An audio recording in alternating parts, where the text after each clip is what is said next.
Sa tinamang balitang sports, wagi sa 4 sa 6 na stops ng FIBA 3-on-3 Under-23 Nations League Asia Pacific 1 sa Doha, Qatar ang Gilas Pilipinas Women's 3-on-3 team at agad tumalon sa ika-14 na pwesto sa FIBA World Rankings. Pinakamataas para sa women's 3-on-3 squad.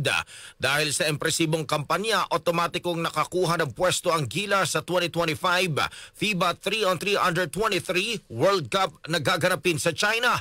Ayon kay Gilas Women Head Coach Anton Altamirano, bunga ito ng matinding paghahanda ng koponan at nawalang sawang suporta mula sa mga fans at Samahang Basketball ng Pilipinas o SBP. Pinuri rin ni Altamirano ang kanyang mga manlalaro sa ipinakita nilang disiplina, dedikasyon at husay sa loob ng court. Sa kasalukuyan, ika-4 na pwesto ang Pilipinas sa buong Asia sa likod ng Japan, Mongolia at China.